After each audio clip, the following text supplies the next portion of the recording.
Hi everyone, it's Louisa. Welcome to Unlock, the show that decodes companies. Today I welcome Ishan and Sylvain from Ubisoft, and we'll learn more about the world of video games. They will explain us their job, their professional background, and also what's a game as a service model. They will advise you on what are the requirements to join Ubisoft or how to succeed your job interview. But first, at home, if you want to see more content about your career guidance, you can go to our website at jobteaser.com, subscribe to our YouTube channel, or follow us on our Instagram page. You are looking at Unlocked, but first, let's start with Pitch Me That. Hi, Sylvain. Hi, Ishan. How are you? Hi. Fine, Hey. thanks. Happy to be with you today in this Unlocked. First, to present you, Sylvain, you are junior associate producer. Exactly. And Ishan, you are lead online programmer. That's right. But the most important right now is your mission, Sylvain, because you know that you'll have to pitch Ubisoft in 1 minute. So are you ready? I am. I'll do my best. When you Thanks. Ubisoft is a French company founded by the Guillemot brothers more than 30 years ago now. And no, we're not Canadian. We're French, even though some of you may think so. Our intellectual properties can appear in a lot of entertainment fields, such as cinema, animation, books, and so on. But we mainly focus on developing and editing video games. Our games are well known throughout the world, and we sell it in more than 55 countries. And just one figure, right now we are, I think, more than 15,000 people at Ubisoft throughout the world. Well done, Sylvain. That's a success. When we were preparing that intro, you are recruiting junior to confirmed profile during the whole year in order to support the growth of the game as a service model within your industry and your company. So we'll see what kind of profiles you're looking for, but also what do you offer to young talents. Let's see that in details. Right, first question for you, Sylvain. Can you tell us what's a game as a service model? Of course. So a game as a service is well known nowadays. In fact, it's an approach that is widely spread in the whole the video game industry. It means free content and gameplay updates throughout the year. It means that you have to have a lot of communication with the game community, and it often goes with transparency on the developing planning, meaning that you tell what you're doing to the community. The best for me to help you understand this is to give you a few examples. The best known are League of Legends or Fortnite, for example. But we can also think about Grand Theft Auto Online, or Rocket League, or more recently, Fall Guys or Animal Crossing, that also have this kind of approach. What you have to remember is that today games are not an experience that is fixed in the game. It's always evolving, and this adds some value to the game throughout all its lifetime. And regarding that model, and I will ask you the same question just right after Ishan. Sylvain, can you tell us in a few words what are the technical and organizational challenges of this new business model? I'll only talk about organizational problems because that's more my field, and I'll let Ishan answer the technical part. But on the organization, the thing is, the challenge comes from the fact that we release updates regularly, as I said before. We have to adapt our teams to work together more closely and faster. And one of the important things to have is a DevOps approach. So DevOps might seem a bit of a buzzword, but it only means that developers work closely with the people that operate the game. Operating the game means, in fact, making the change happen in the game. And all of this is a huge shift in the whole production mindset, in fact, because you have to rethink the way we work together. Thank you, Sylvain. Ishan, can you tell us more about the technical part? Right. So the idea of games as a service, it comes from the internet revolution and the fact that you have online applications now where you're paying for the service. You're not paying for the application upfront. It's often free. And what you end up paying is for your usage as you go month by month. And that makes a lot of sense now with multiplayer servers and dedicated servers that we incur costs on. And if you want to release content continuously, right? So content is very expensive to create. especially for HD games on next generation consoles. So if you want to keep releasing content, we need also, the business needs a continuous stream of money. Now, technically, what that means is that your tech has to be designed to sustain, to scale. Players can go higher or lower, so your servers need to adapt reactively, and your technology has to be made to be maintainable, and it should operationally be cheap. And another, let's say, challenge I see is an experience is that the same team, while we operate the games that are already released, has to also work on innovating and developing new features for the next one that's coming, or for the next title update which is releasing new features. So you have to work at what's coming while maintaining what you have. So you have to be really efficient. You should operationally, your tech needs to be cheap. It should be easily maintainable, well readable. Your colleagues should be able to work on the code you write because they'll have to continue to maintain it, and so on. So it really impacts technical aspects as well. Aspects, so a lot of challenges. And now to speak about your job, Sylvain, can you tell us more about what's a junior associate producer? So when you say junior associate producer, for you to understand it, you can get rid of junior and associate and just remember producer, because we are part of the same huge family, the producing family. Producing is the fancy word, in fact, in cinema and video game, to say project management. It means taking care of the budget, three things: the budget, the calendar, and the quality of the game. We are the link between the different jobs in the production, and there are a lot of jobs, in fact, in video game industry. And we help everyone organize themselves and understand each other problematics. And I want to stress that point out because sometimes it may be hard for artists to understand the developer, or the developers to understand, I don't know, the marketing team. But as we work closely together with the links between them, and so that means that communication is a huge part of my job. And in fact, that's mainly why I love it. Sounds more clear. And you, Ishan, what's a lead online programmer? Oh, I think we should start with what's an online programmer. Okay. So classically, in games, programmers have been doing, when it came to internet and communication between computers, we've been doing multiplayer, and that kind of stuff has existed before. But when, with the advent of more internet based services and social features and people wanting to share what they create and stuff like that, now the role has evolved. So the same, or well, at least I was doing multiplayer earlier, and later I found myself developing these things which are slightly different, but they are still native to the internet. So so all of these features that are developed in the game and their server implementations, this making all that happen, planning for those features, iterating with the designers, thinking what's possible, what is going to work well when it's in production later. Is it setting all of that up, and of course writing the code everywhere, designing all of those systems. That's what an online programmer does. And I'm the manager of the online team. I was myself a senior programmer before this, and I'm still involved in the technical design, and while I also manage my team, of course.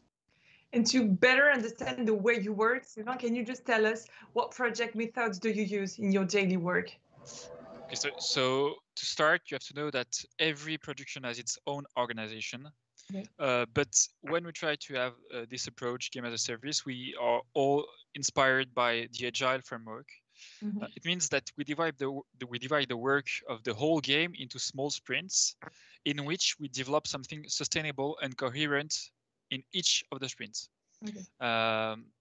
So, and during each sprint, all the jobs are part of the sprint.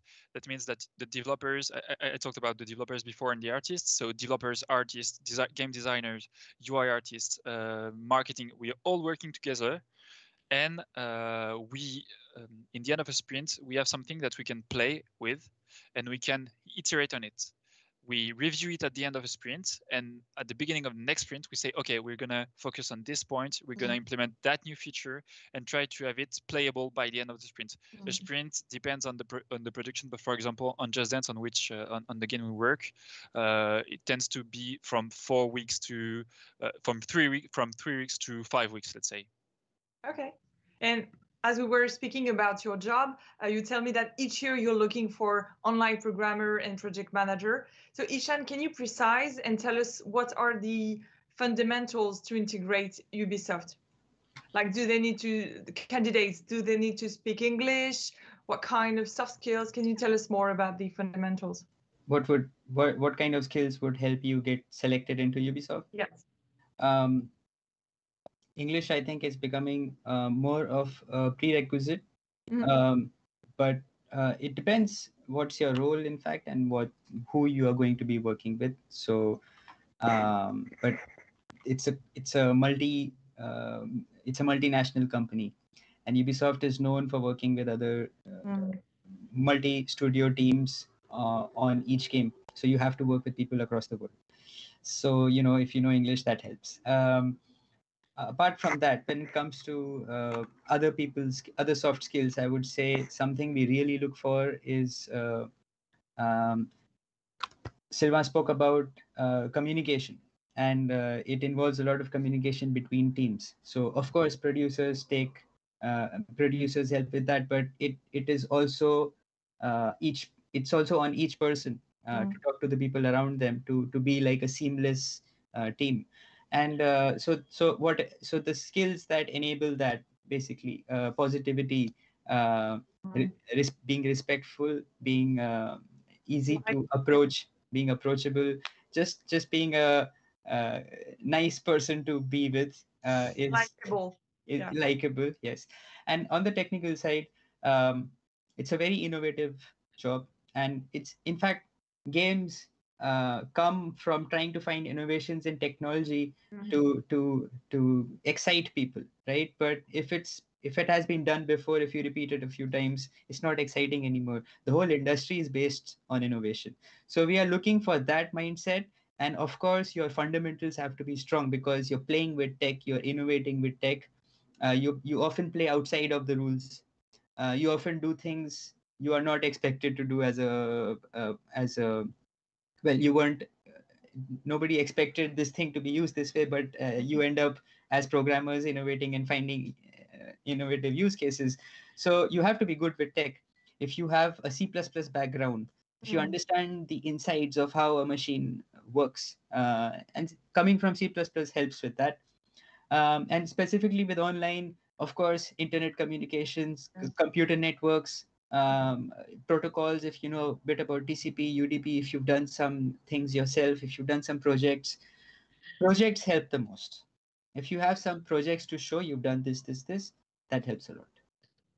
And can you tell us in a few words, what about the hiring process? Can you describe it in a few words, because you will develop it right after? Right. So there's first an HR screening. So they go through all the resumes and applications they get. They have those applications, and on the other side, there are some open positions that they are looking to fill. So they see who might fit. The hiring manager, the usually is the manager of the team which is hiring, is quite involved in that process. Once those resumes are cleared, that list is then they are given a written test. This is over the internet. It's on a website, but it's a programming test.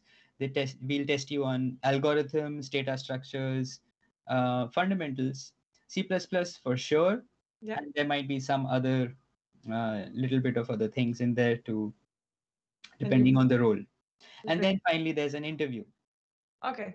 And you will develop it right after, but I would like you to help students to project in Ubisoft. So can you tell us a few examples and tell us what kind of missions do you give to a young talent in your team, for instance? Sylvain, you want to go first? I can, yes, of course. So the way the they will work, the interns, is almost as the same way someone will work in the team. In fact, we don't consider interns as they're equals to other people at Ubisoft. In fact, in the beginning, if we focus on interns, in the beginning, they work closely with a more seasoned person, let's say someone who have more experience that can drive them, and they'll have a lot of follow-up meetings throughout the week, and with the manager. That's also very present at the beginning of the internship. And what can I say about examples? For example, yeah, that's a lot of examples.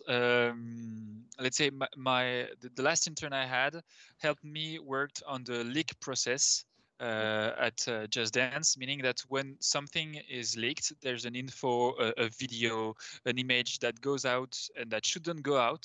What should we do? And we have to process it and know how to react. That's something I've been helped with an intern. And does that mean that it's possible to be hired after an internship? Yeah, of course. To continue on the last question you asked, in fact, see, that's the whole point. That's why we invest so much of our own time. A senior's time is being spent on somebody who might or might not work with us later, right? So we're still making that investment. The idea is to have them on board. That's why we invest our time into them as if they are part of us. And the tasks they get, they are not just meant to test them, but also grow them. Grow their own skills. And my last intern, just last year, in fact, he was onboarded during the quarantine. Okay. So we never met each other for almost 4 months. Okay. Right. And he did so well. He picked up every skill we gave him, every task we gave him, learned the skills along the way. And at the end of his internship, he was offered a CDI. Right. So it's totally possible. 90% of cases, interns get CDD, and sometimes it's even a direct CDI. So that's possible. Yes. For example, the last 2 interns I worked with were hired too. Okay. Great news. Now, I'd like to speak about the environment at Ubisoft. Maybe, Ishan, can you tell us in terms of opportunities and equality, where do you stand? What can you say about that? Well, I can... the company has issued its own public statements, but what I can say as an employee and as one of the people who work here is that, firstly, for game developers, we are your classic liberal, open-minded, progressive people. We want the world and our office culture to be in that image. So it's really important to us, of course. And if Ubisoft didn't value that and it wasn't respectful to those principles, I don't think I would have been here for 8 or 9 years, right? So it's really important. The company knows it's important to them. We know it's important to them. And the company knows it's important to its employees. So I don't think it's going anywhere. And I only have good things to say about that. And what about you, Sylvain? Can you tell us about your work-life balance? I think I'm a good example for this because at Ubisoft we really value and respect the balance between work life and personal life. For example, I right now I work only 4 days a week because I have a small kid and I'm expecting another one. And when I asked for it, it was really okay, and I know that my career isn't at risk because of this. If we focus more on trainees, that's the same. We value this balance, and there are a lot of things that are put into place so that they feel welcomed and they can grow in a smooth way. I can give you a few examples. There's a Studio Academy program managed by the HR team that follow all the internship. We try to build an intern community by having them exchange, play together. Even during the quarantine, we organize video games with different interns inside the company that are not always on the same project. We organize online breakfast and stuff like this. So a lot of things to animate the community. Yes, of course. Yes. Now, as experts, Ishan and Sylvain, and you will give us your tips to succeed a job interview, and we'll see that in tips to be on top. First question, Sylvain, can you give us your tips on career guidance? Okay, so how to become an assistant producer or join the producing family at Ubisoft? There are a lot of ways to do it. A lot of paths you can take. For example, you can come from an engineering school, a business school. You have to have a master's degree at the university. It's better if it's focused on project management, and it's even better if it's focused on video game school, on the video game industry. But I'm a good example that you can enter the video game industry without having a specialization in video game product management, because I'm from a network engineering school. In fact, I'm from an engineering school specialized in networking, and I didn't do any specifics on project management. I worked for 4 days as a consultant, and then I ended up working in the video game industry because I wanted to, so I tried my best. If possible. And do you have any tips for going the extra mile during the job interview? Sylvain, do you have any tips regarding that? Yes, I do.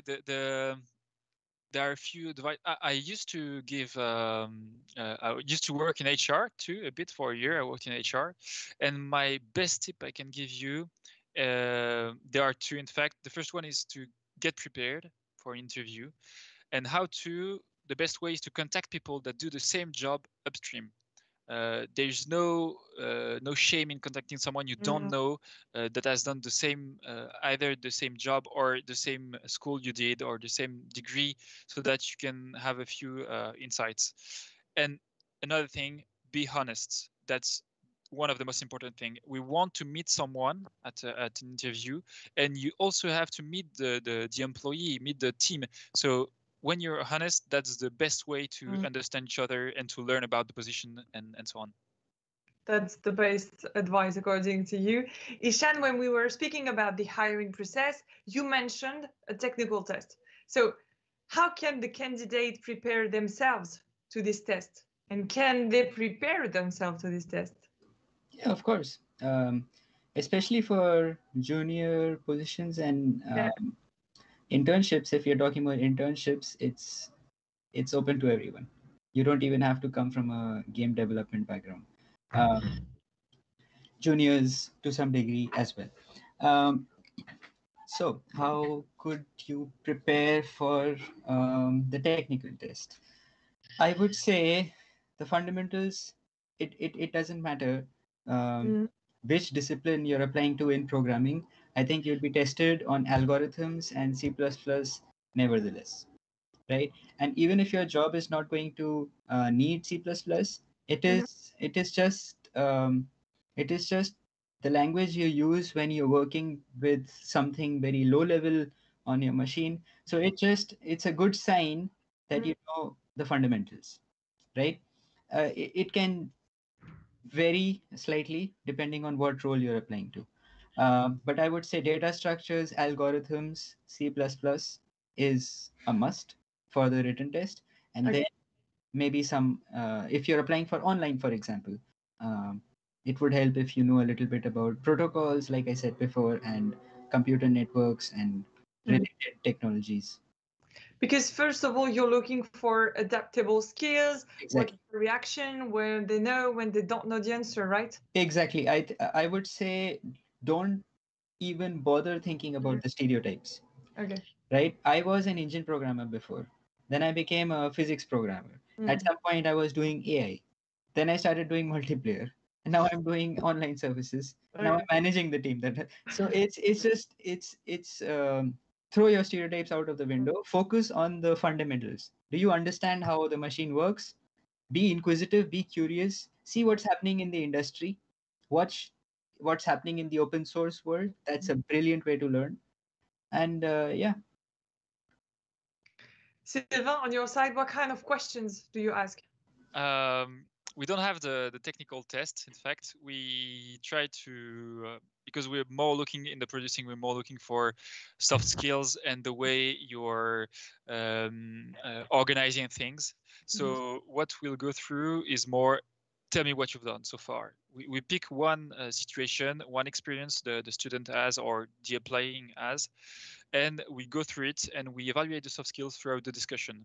So that's why being honest and discussing is a good thing. We may sometime ask for a particular situation that sometimes we have the answer, sometimes we don't have the answer. The idea is that we go and discuss together to see how the person will interact with the rest of the team. And do you have any examples of the question situation test during the interview? I can give you an example I had because I wasn't from the video game industry. So we pick depending on your background, the different questions. And as I wasn't from the video game industry, I've been asked, could you list the bugs that could prevent Tetris, the game Tetris, from releasing? What could prevent Tetris from releasing? And then we just discussed. Right. At home, if you have the answer or not, maybe you can think about it. And now, Ishan, Sylvain, we have 3 minutes left together. It will be your last words, and we'll say that in last but not least. Sylvain, what's your last word?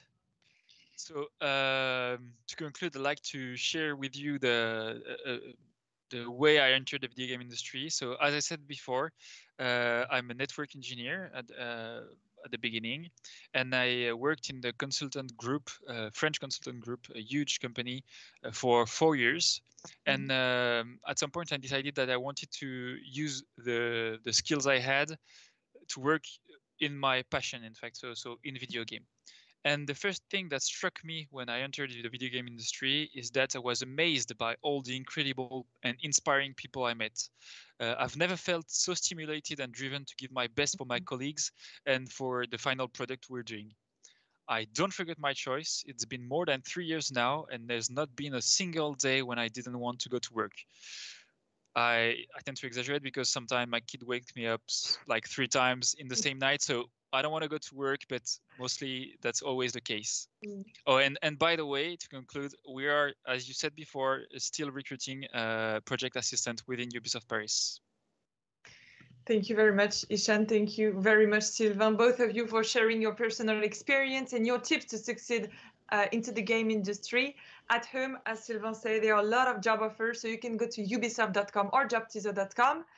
Thank you once again, Ishan and Sylvain. Thank you for having us. Yes, thanks. Thank you both. And at home, we will let you with this video that celebrates the 10 years at the Ubisoft Paris office, and see you very soon for a new Unlocked. See you. Bye.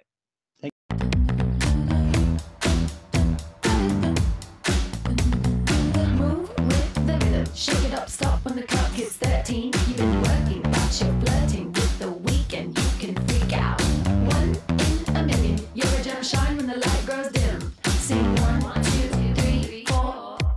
Cause no one can do it like we do it, like we do it, like we do it. Cause no one can do it like we do it, like we do it, like we do it. Cause no one can do it like we do it, like we do it, like we do it. Cause no one can do it like we do it, like we do it, like we do it. We got the right stuff.